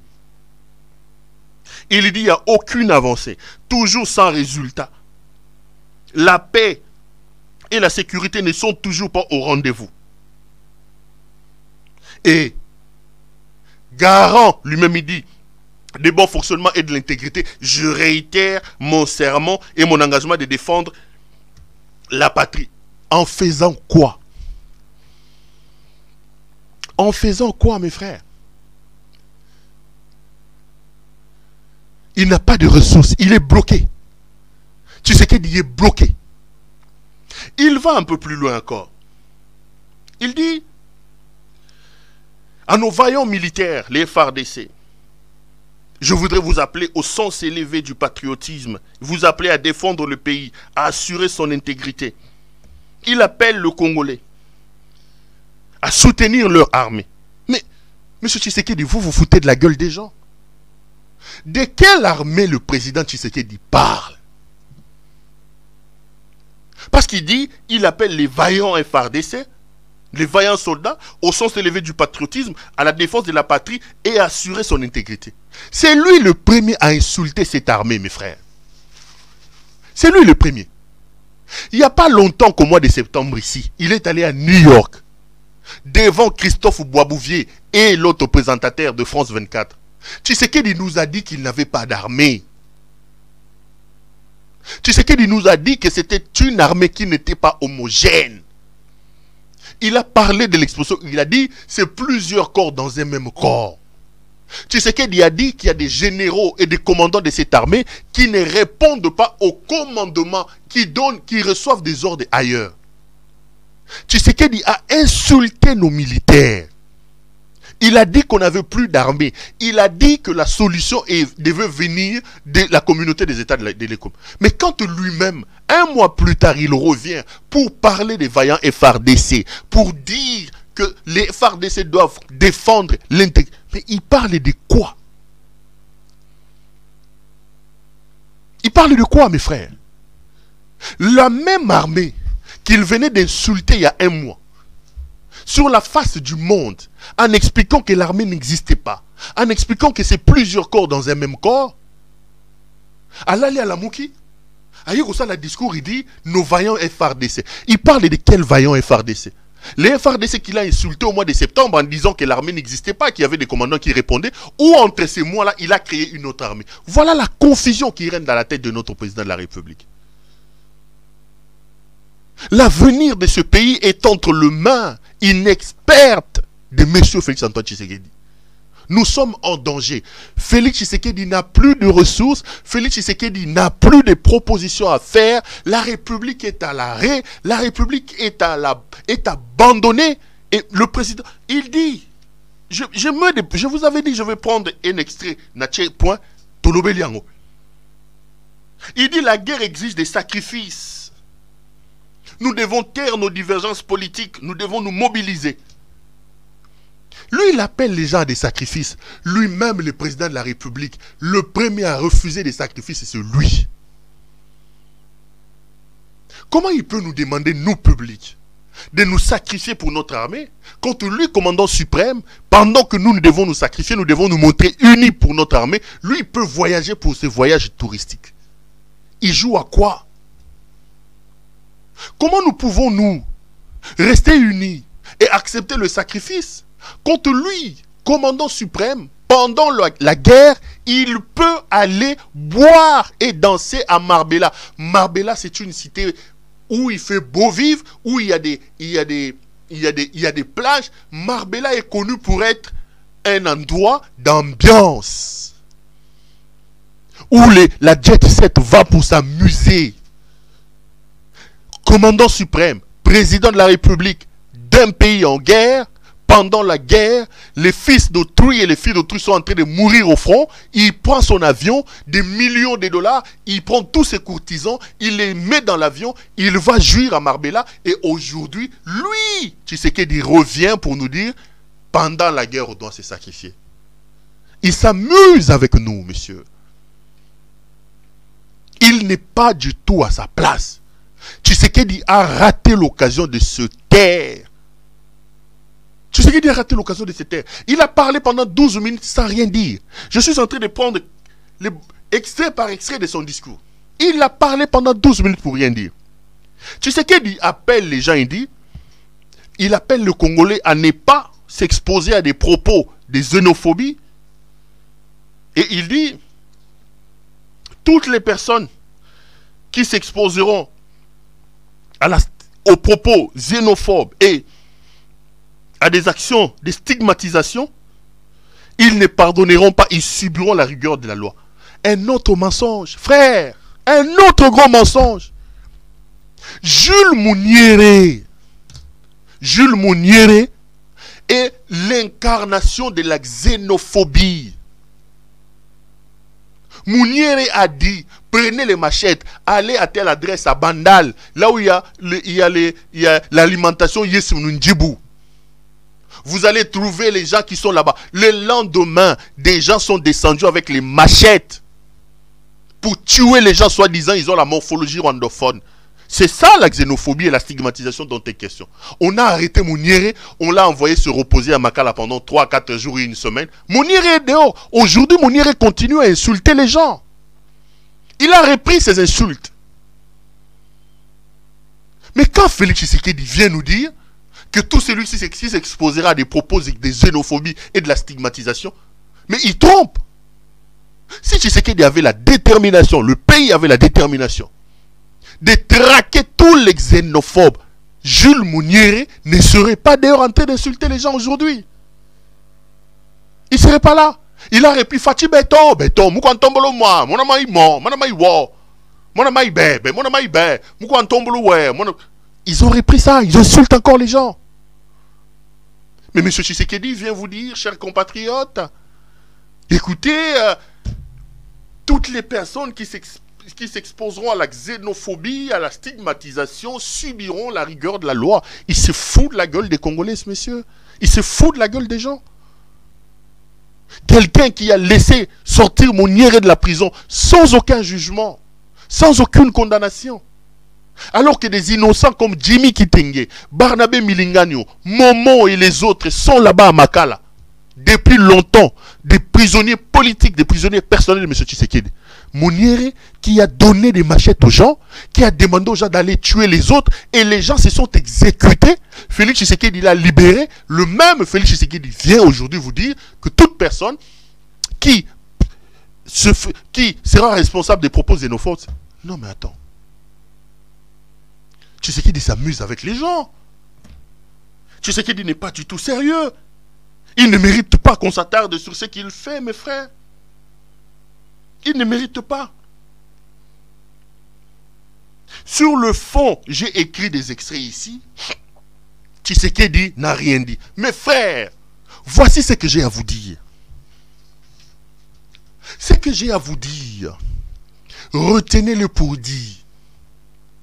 Le problème de la République démocratique du Congo, le problème de l'insécurité dans l'Est de la République s'appelle Félix Antoine Tshisekedi Tshilombo. Si nous avons la guerre aujourd'hui, si le M23 existe aujourd'hui, c'est ce monsieur qui est allé ressusciter ces forces-là. Il est en train de verser des larmes et des crocodiles. Il se moque de son peuple, c'est Tshisekedi. Je vous ai donné la chronographie, le chronogramme des actions posées par Tshisekedi. Pour mémoire, Tshisekedi prend le pouvoir le 24 janvier 2019. En février, je vous ai dit, de la même année, Tshisekedi dépêche à Kigali, M. Vital Kamerhe et M. Fortuna Bisselele. Ils sont allés lécher les bottes de M. Paul Kagame en expliquant que vous pouvez compter sur nous, nous allons faire. Là, nous sommes déjà un mois seulement après son arrivée au pouvoir. Au mois de mai 2019, Tshisekedi fait une première rencontre avec Paul Kagame. Il lui dit, je viens confirmer ce que mes émissaires, notamment M. Kamerhe et M. Bisselele vous ont dit. On va travailler ensemble. Kagame lui donne son agenda. Tshisekedi dit, d'accord, on va accepter. Juillet 2019, Tshisekedi permet aux troupes, à une brigade, aux troupes rwandaises, sans autorisation de notre armée, d'entrer déjà dans notre sol, sous prétexte de traquer les FDLR. Une opération secrète est organisée. Moudagachorou, chassis Moudagachorou, sa patron des FDLR, est tué. Là, Tshisekedi ne pleure pas. Nous sommes en juillet, toujours en 2019. Tshisekedi envoie une première délégation chez Museveni. Il a le front ougandais, plutôt rwandais. Il veut ouvrir un autre front au niveau de l'Ouganda. Il envoie là-bas les gens rencontrer M. Museveni. Il rassure aussi Museveni. Il donne les mêmes assurances à Museveni qu'il a donné à M. Paul Kagame. Et là, il va plus loin. Il va signer des accords pour rapatrier le M23 qui ont été battus déjà en 2013 par Kabila, dont la plupart sont réfugiés en Ouganda. Il prend les engagements devant Museveni, il signe des accords là-bas, et note que lui va accepter le retour des M23. Il prend même l'engagement de les réintégrer dans l'armée congolaise et de les reconnaître dans leur grade. Ne vous fiez pas aux larmes de Tshisekedi. C'est lui le responsable de cette situation dramatique que nous vivons à l'heure où je vous parle. Et là, les premières hésitations vont venir. Le général Delphin Kayimbi va lui dire non, non, non, non, non, non, ça vous commettez une erreur. Réintégrer le M23, ce n'est pas possible. Voilà, voilà. Et à ce moment-là, Delphin Kayimbi va même lui rappeler cette affaire de Karega parce que Delphin Kayimbi lui avait écrit en lui disant que Karega ne peut pas être accepté comme ambassadeur du Rwanda à la République démocratique du Congo. Ça, je l'avais dit lors de la dernière émission, je suis en train de vous ressourcer, vous nos mémoires, comme ça on a continué l'émission. Delphin Kayimbi va s'opposer. Vous savez ce que Tshisekedi a fait? Il prend Delphin Kayimbi, qui gérait le renseignement militaire. Il le débarque de cette situation. Il met son type Ibalanki. Ibalanki qui est aujourd'hui coordonnateur du mécanisme national de suivi, qui est un pote à Tshisekedi. Tshisekedi prend Delphin Kayimbi, qui est compétent, qui a une certaine vision de cette affaire. Il le débarque. Après ça, et pas Ibalanki. Et Ibalanki va continuer les négociations et va signer des accords avec le M23. Quand je vous dis que ce qui arrive, c'est Tshisekedi qui est responsable, pendant ce temps-là, on lui dit ne faites pas ça. Il continue à les faire, mes frères. Il continue à les faire. Il signe des accords. Nous sommes en février 2020. Tshisekedi va une fois de plus rencontrer Paul Kagame, cette fois-là à Kigali. C'est là qu'il parle de son histoire de l'entente. Il a dit dans son discours entente.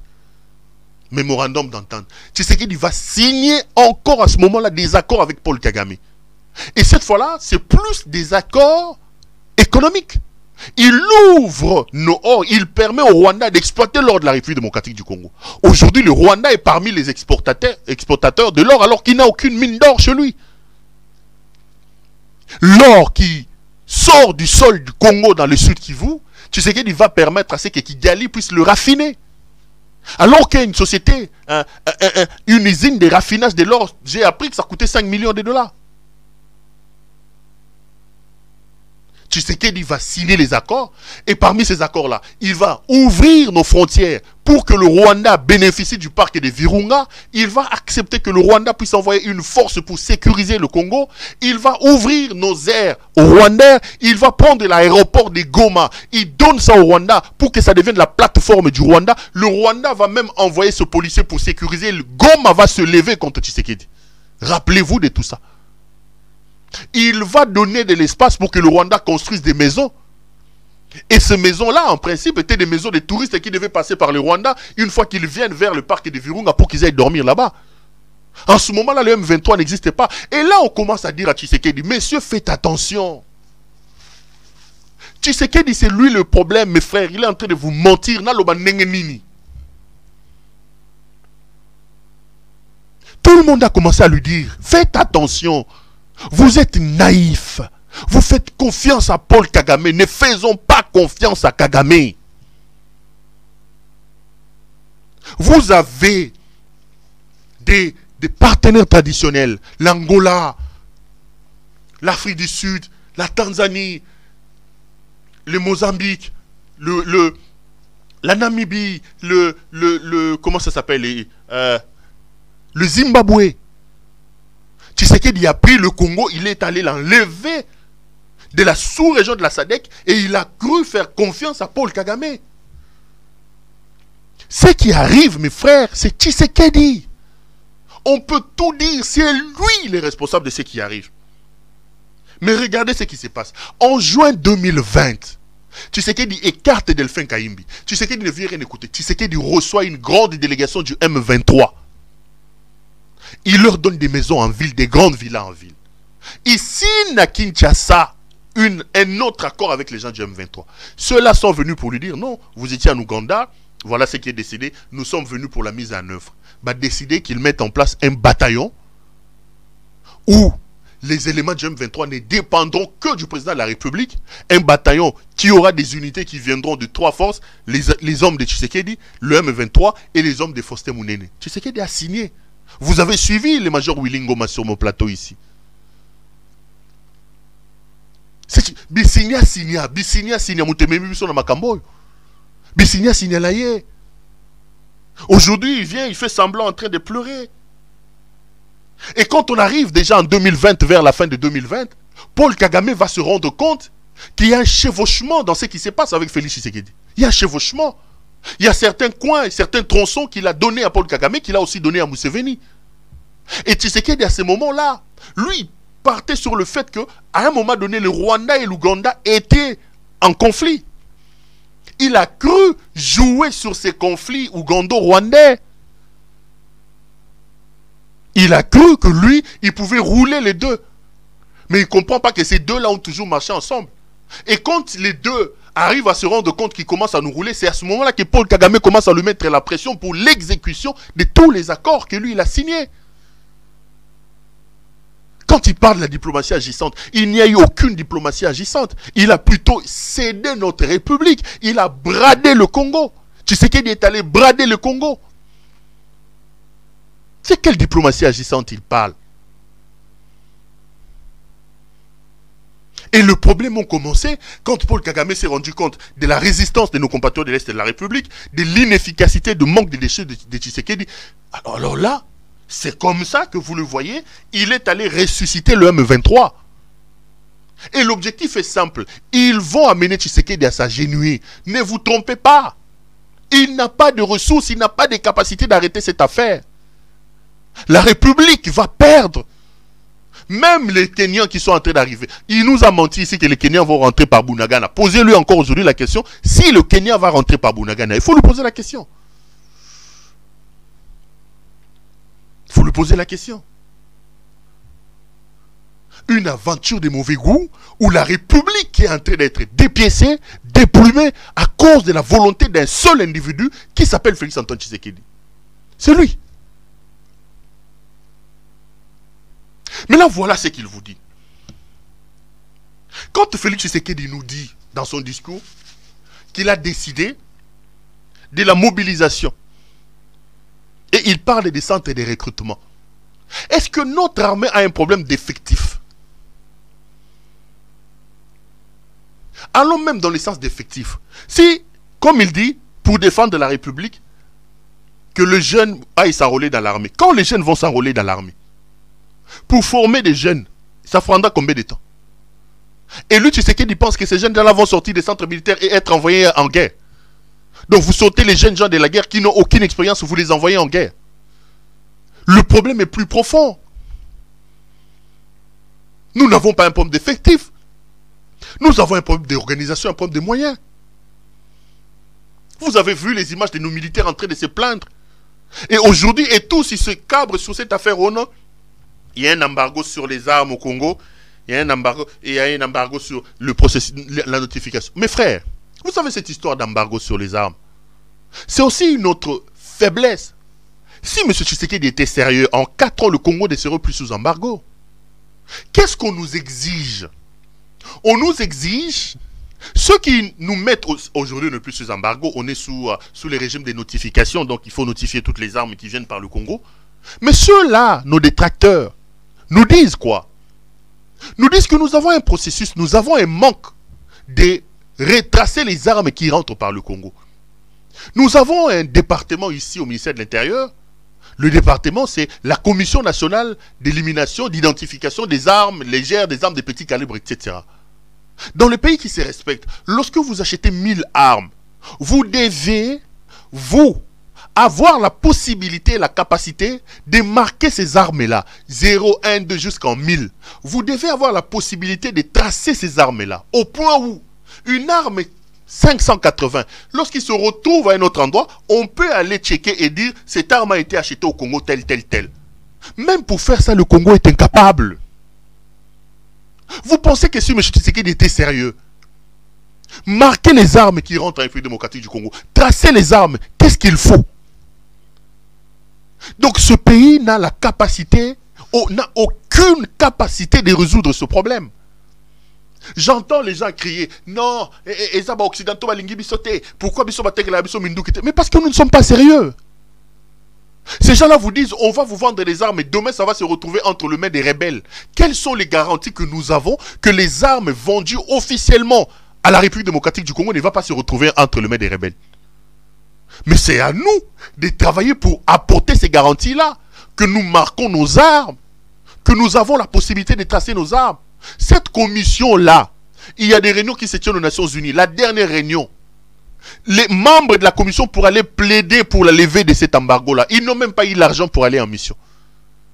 Le Congo n'a envoyé que 2 experts, il n'y a pas longtemps, alors que Félix Tshisekedi est président. Mais pour la même commission, le Rwanda a envoyé plus de 30 personnes. Après les grandes assises, il y a des petits ateliers qui se tiennent pour faire les lobbying. Le Congo, les gens qui étaient partis n'avaient même pas de frais d'émission. Ça, c'est pas l'étranger, c'est pas Paul Kagame qui vous demande de ne pas le faire. Pendant ce temps, lui, il était en train de prendre son champagne, en train de voyager. Lui, il était en train de voyager, mes frères. Le Congo, est-ce que nous, notre armée a un problème d'effectif, un problème d'organisation? Il vous lance aujourd'hui, il a lancé depuis plus d'une année, cette histoire des, comment ça s'appelle, état de siège. L'état de siège souffre d'un problème de moyens. La commission de l'Assemblée nationale vous dit, sur l'argent qui était sorti pour l'état de siège, plus de la moitié est resté dans le bureau à Kinshasa. Donc, mon bimi pour l'état de siège, bah corrompre, bah yibi à Kinshasa. Bango moko bah kaboli à Kinshasa. Mais c'est lui-là, il vient et il commence à pleurer au nom et au tralala, au tralala, tralala. Il parle de la mobilisation, qu'on puisse taire nos divergences. On va aller dans l'unité pour dire quoi? Tokei dans l'unité pour dire quoi? Lui, il n'écoute personne. Il arrête tout le monde. Alobi Malo Kotonda, il devient dictateur. Il réduit l'espace des libertés. Il réduit tout. Maintenant, il dit l'unité, taisons nos armes. On va taire nos armes. Qui peut aller aujourd'hui, très modestement, croire que Félix Tshisekedi est un interlocuteur sérieux au Rwanda no Sololanaï? Toutes les personnes qui l'ont aidé, qui l'ont amené au pouvoir, il les a trahis, il les a arrêtés. Tshisekedi n'est pas un interlocuteur sérieux.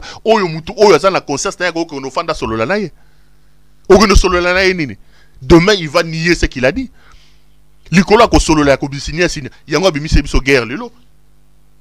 Et quand il parle de l'insécurité, aujourd'hui, Tshisekedi veut nous faire croire que l'insécurité, il y en a seulement dans l'Est de la République avec le M23. Mais nous avons l'insécurité partout. Alors je vous parle, les troupes burundaises sont au Sud Kivu. Il y a l'insécurité ici à Kwamouth, à quelques kilomètres de Kinshasa.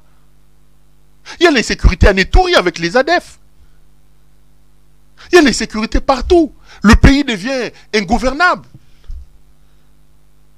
Il est dépassé par les enjeux importants de notre pays. Maintenant, il s'appuie sur la force de la communauté des États de l'Afrique de l'Est. Ces États-là vont venir, chacun avec son agenda congolais. Ils viendront consacrer la balkanisation.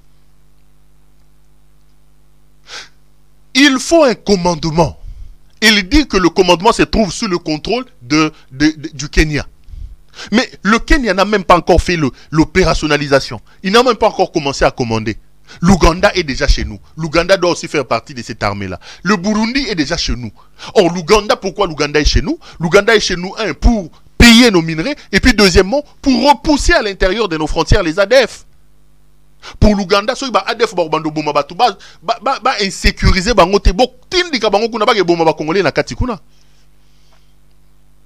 c'est pas pour des raisons des M23 ou de la sécurité de votre pays. Les Burundis qui doivent faire partie de ce mouvement-là est déjà au Congo. Mais les Burundis ne viennent pas pour les ADF. Les Burundis, Tshisekedi a autorisé l'armée burundaise à venir chez nous. Là aussi pour les minerais, les Burundis pillent chez nous. Mais aussi et surtout pour traquer les rebelles, les Rois de Tabara, qui est une rébellion qui menace le Burundi en face. Est-ce que vous pouvez vous rendre compte que les Burundais estiment qu'il y a des rebelles qui sont un danger chez eux mais qui sont chez nous? Tshisekedi a fongé le porte à l'objet à l'ebo, il y a Bolanda Bango. Bolanda Bango. Donc, Batouba la na batuna mabanga, mutorea ko azala nda kuno azab na cuisine. Allez, au fond, les porte beaucoup ta ba côté na mabanga, na ba machette, tina kata cuisine. Quels sont les dégâts qui vont se faire? Donc parce que nous-mêmes nous sommes incapables d'aller tirer ce monsieur là au cuisine, dans la cuisine et de dire "Eh, bima nda kuna ngai." Les agendas sont totalement différents. Le Kenya vient aussi parce qu'aujourd'hui le Kenya a des intérêts au Congo. Le système bancaire du Congo est aujourd'hui contrôlé par le Kenya. Le Kenya a acheté Equity Bank, le Kenya a acheté BCDC, je crois. Ces deux sociétés-là. Et puis le Kenya a des problèmes de sécheresse. Vous savez que le Kenya, c'est aussi un grand producteur. Il y a 1000 qui n'a pas ngombe. Ils ont des problèmes de sécheresse. Le Kenya veut s'installer chez nous pour arriver à produire. Biloko oyo, le Kenya doit aussi récupérer certains espaces chez nous. C'est pour ses propres intérêts. Ils disent que le Rwanda ne va pas participer à cette force-là. Mais le renseignement, ils donnent ça aux Rwandais. Le renseignement de cette force-là. Comment une armée ou une force peut-il combattre le Rwanda ou les M23 dont on dit qu'il est soutenu par le Rwanda? On dit que les forces rwandaises ne viendront pas, mais le Rwanda va participer au renseignement. On joue à quoi? Il est allé même accepter que le Sud-Soudan, Djouba, qui a des problèmes là-bas, vienne aussi. Mais vous savez que eux aussi, ils ont des problèmes de terre, ils ont des problèmes de sécheresse chez eux. Quand on vous parle des Mororo, les Mororo sont les Sud-Soudanais qui rentrent chez nous avec leur bétail pour le faire venir paître chez nous, pas la Bangoma et Zate, Logozate. Et tous ces militaires-là, chacun ne va pas venir pour attaquer, chacun va venir, ils choisissent chacun le camp à la frontière avec leur propre pays. Donc le Congo va ressembler à un fourre-tout où chacun vient pour ses propres intérêts récupérer et partir. Entre-temps, lui, Tshisekedi va rester à Kinshasa avec ses amis en train de manger et de boire et de voyager. Nous sommes en danger avec le fils de Etienne Tshisekedi, mes frères. La République est véritablement en danger avec cet homme. Je vous dis et je vous le répète, chaque minute, chaque seconde que M. Tshisekedi passe à la tête du pays est un danger pour nous tous. Si nous aimons véritablement notre pays, nous devons nous dresser comme un seul homme pour dire à M. Tshisekedi non, non, assez, assez. Pour dire à M. Tshisekedi trop, c'est trop. C'est une grande cacophonie qui s'ouvre devant nous.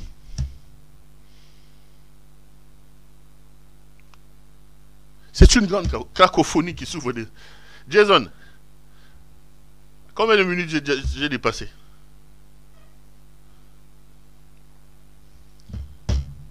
Une heure 40 minutes? Hein? Wow. J'ai même pas vu le temps passer. Oh là là, Tokata. 1h40 les gars. Donc, la vérité est Mme Sabino Bandeko. Retenez ceci. Que M. Tshisekedi a fait un discours vide, un discours creux, un discours d'un plaintif. Il n'a rien proposé. Tshisekedi n'a rien dit. Tshisekedi n'a rien dit. Il dit que nous devons faire des sacrifices quand le pays est en guerre. Lui-même, il ne fait aucun sacrifice. Il prend les avions, il voyage. Il dit qu'il va punir les responsables des propos xénophobes. Un mensonge. S'il était sérieux dans ça, Jules Monnieri, qui a demandé aux gens d'aller casser, de tuer les gens de morphologie, Jules Monnieri ne serait pas dehors. On l'a arrêté et puis on l'a sorti.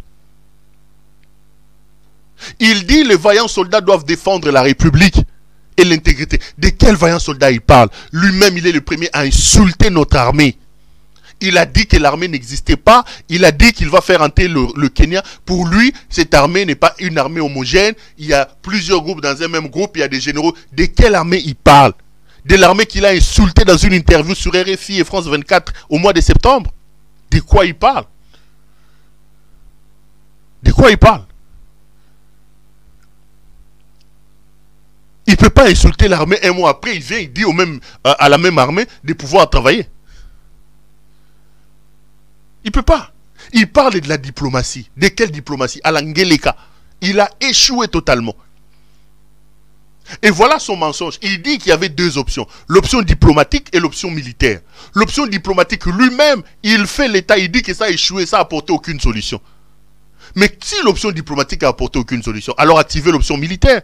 Il est incapable. Tshisekedi n'a pas de ressources, il n'a pas de capacités pour gérer ce pays. Il nous appelle à l'unité. De quelle unité parle-t-il? De quelle unité parle-t-il? Lui-même, il est venu, aujourd'hui, il se vend un dictateur, il a réduit l'espace des libertés, pas de liberté d'opinion, pas de liberté d'expression. Il dit que Maloko Gotonda, Atondi si ba Maloko, ba Barnabé, ba Jimmy, ba Momo, ba Kangami, ba Jules Moniere, ba Zoro Tambola. Il joue à quoi? Aujourd'hui, il résume l'insécurité avec le M23. Mais il ne vous dit pas, si l'insécurité c'est seulement le M23, qu'est-ce que l'Ouganda fait chez nous? Ça fait plus d'une année qu'il a fait rentrer les Ougandais chez nous. Qu'est-ce que le Burundais fait dans le sud Kivu? Les Burundais sont chez nous pour traquer le rey Tabara. Il est insuffisant, il n'a plus de ressources. Incapable de nous dire ce qu'il va faire. Il veut s'appuyer sur la force de la communauté des États de l'Afrique de l'Est. Là aussi, c'est un grand mensonge. Chacun de ces États-là va venir, chacun avec ses intérêts. Comment une force qui doit venir sous commandement du Kenya? Mais les Ougandais sont déjà chez nous, les Burundais sont... Ça va commander comment? Ça va commander comment? Le problème du Congo s'appelle Félix-Antoine Tshisekedi. Ce qui nous arrive, c'est son incompétence, ses insuffisances et les accords irréfléchis que monsieur a signés.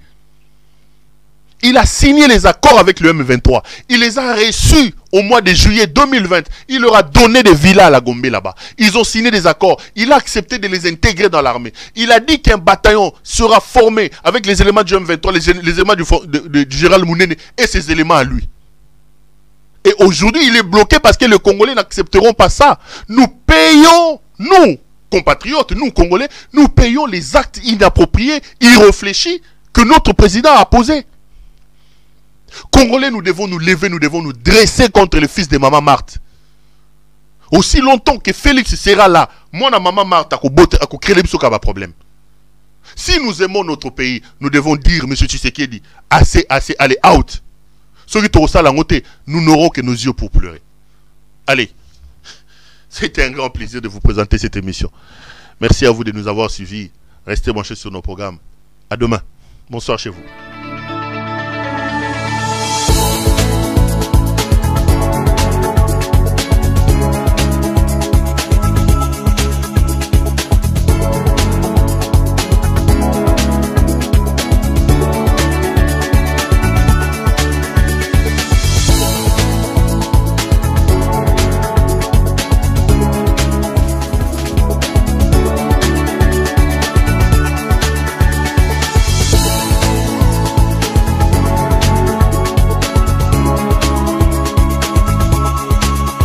Je vous recommande la boutique La Londoloise, c'est Judith Londolé.